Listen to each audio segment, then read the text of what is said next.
Sakti Nuranisa, mahasiswa program studi pendidikan kimia, Fakultas Keguruan dan Ilmu Pendidikan Universitas Maritim Raja Ali Haji. Jadi di video kali ini, saya akan membahas tentang protein. Dengan mata kuliah Kimia Organik Sintetis oleh dosen pengampu Ibu Nina Ardiani, BSc Hons MSc. Sesuai dengan judulnya, kali ini aku bakal ngebahas tentang protein. Jadi pasti tahu dong ya, protein itu banyak banget manfaatnya. Apalagi sejak kecil kita harus dianjurkan memakan makanan yang protein. Nah, ngomong-ngomong soal protein, untuk lebih lanjut, simak video kali ini. Aku bakal ngebahas tentang apa itu protein, sifat-sifat protein itu sendiri, klarifikasinya, struktur, serta kegunaan dari protein itu sendiri. Stay tune! Pengertian dari protein. Nah, protein itu sendiri terbentuk dari polimerisasi peptida-peptida. Peptida itu sendiri merupakan polimerisasi dari asam amino yang berbeda. Jadi, protein dapat dikatakan sebagai suatu copolimer. Adapun sifat-sifat dari protein. Nah, sifat-sifat dari protein itu sendiri, yang pertama itu ada sukar larut dalam air karena ukuran molekulnya yang sangat besar. Lalu yang kedua, dapat mengalami koagulasi oleh pemanasan dan penambahan asam atau basa. Lalu yang ketiga, itu ada bersifat advoter ya, karena membentuk ion Zwitter.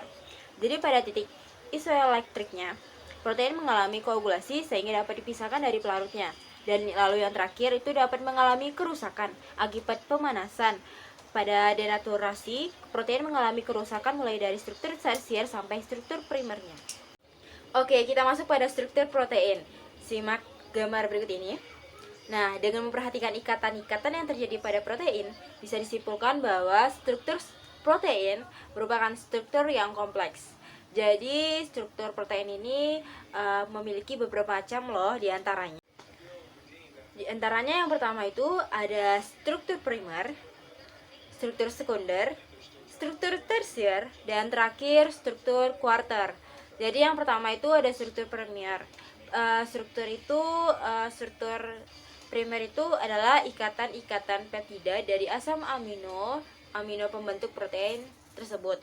Lalu yang kedua itu ada struktur sekunder.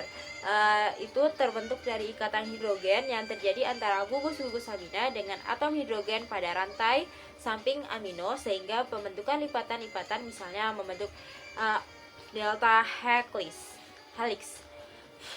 Lalu yang ketiga itu ada struktur tersier. Interaksi struktur sekunder yang satu dengan struktur sekunder yang lainnya melalui ikatan hidrogen, ikatan ion, atau ikatan disulfida.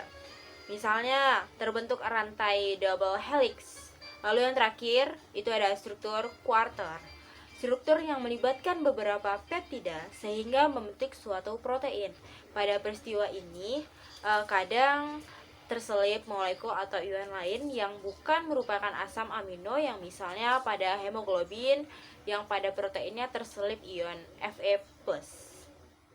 Baiklah, kita masuk pada klasifikasi protein. Jadi klasifikasi protein ini terbagi menjadi dua. Yang pertama itu klasifikasi berdasarkan fungsi biologi dan kedua itu berdasarkan bentuk. Jadi untuk pembahasannya, saya akan menjelaskan terlebih dahulu berdasarkan fungsi biologi.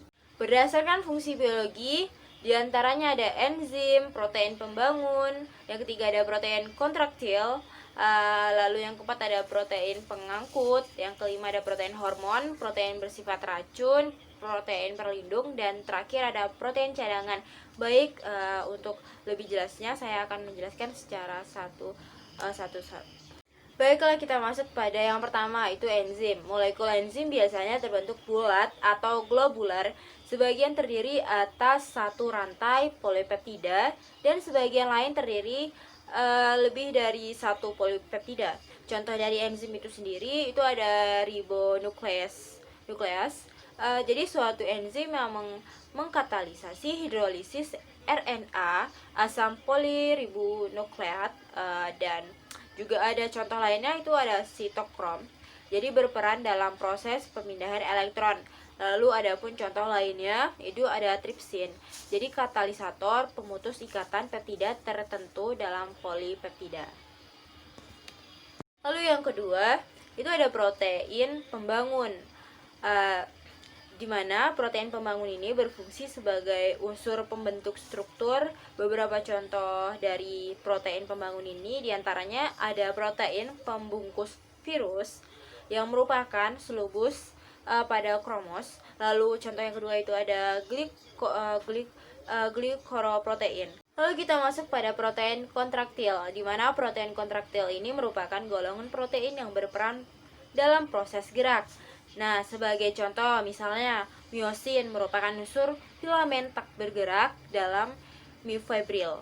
Lalu yang kedua itu ada contohnya di nail, jadi terdapat dalam rambut getar dan flabel. Masuk pada yang keempat itu ada protein pengangkut. Protein pengangkut mempunyai kemampuan mengikat molekul tertentu dan melakukan pengangkutan berbagai macam zat melalui aliran darah. Sebagai contohnya misalnya ada hemoglobin yang terdiri atas gugus senyawa yang mengandung besi terikat pada protein globin. Nah, yang kedua itu ada contoh hemosianin. Ya, hemosianin itu sendiri berfungsi sebagai alat pengangkut oksidasi dalam darah. Oke, masuk yang kelima itu ada protein hormon. Protein hormon itu termasuk protein yang aktif. Jadi sebagai contohnya itu ada insulin, berfungsi mengatur metabolisme glukosa. Lalu contoh yang lainnya ada hormon pertumbuhan, berperan menstimulasi pertumbuhan tulang. Lalu yang keenam itu ada protein bersifat racun. Beberapa protein yang bersifat racun terdapat hewan kelas tinggi loh. Contohnya ada racun dari Clostridium botulinum menyebabkan keracunan pada makanan.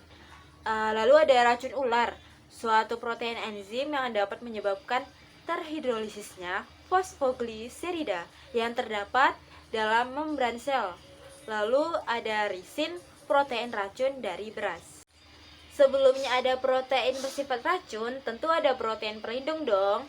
Lalu protein pelindung ini umumnya terdapat dalam darah vertebrata. Sebagai contohnya itu ada antibodi. Nah, antibodi itu sendiri merupakan protein yang hanya dibentuk jika ada antigen, dan dengan antigen yang merupakan protein asing dapat membentuk senyawa kompleks. Lalu contohnya itu ada fibridogen, merupakan sumber pembentuk hibridin dalam proses pembentukan darah.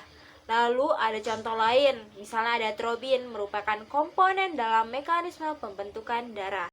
Lalu yang terakhir ada protein cadangan. Protein cadangan disimpan untuk berbagai proses metabolisme dalam tubuh. Sebagai contohnya ada ovalbumin. Jadi ovalbumin ini merupakan protein yang terdapat dalam putih telur. Ada kasein, merupakan protein dalam biji jagung. Baiklah, setelah ada klasifikasi protein berdasarkan fungsi biologi, adapun berdasarkan bentuk. Nah, berdasarkan bentuk diantaranya ada protein bentuk serabut atau fibrous. Lalu yang kedua ada protein globular, dan yang ketiga itu ada protein konjugasi.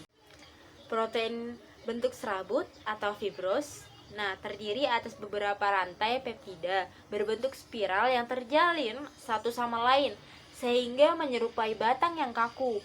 Karakter protein itu sendiri bentuk serabut adalah terendahnya daya larut, mempunyai kekuatan yang mekanisme yang tinggi untuk tahan terhadap enzim pencernaan.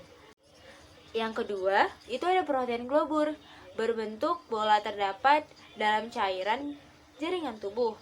Lalu protein ini larut dalam larutan garam dan encer, mudah berubah di bawah pengaruh suhu, konsentrasi garam, dan mudah denaturasi.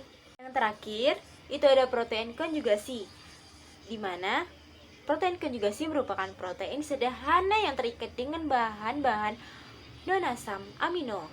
Nukleoprotein terdapat dalam inti sel yang merupakan bagian penting DNA dan RNA. Nukleoprotein adalah kombinasi protein dengan karbohidrat dan jumlah yang besar.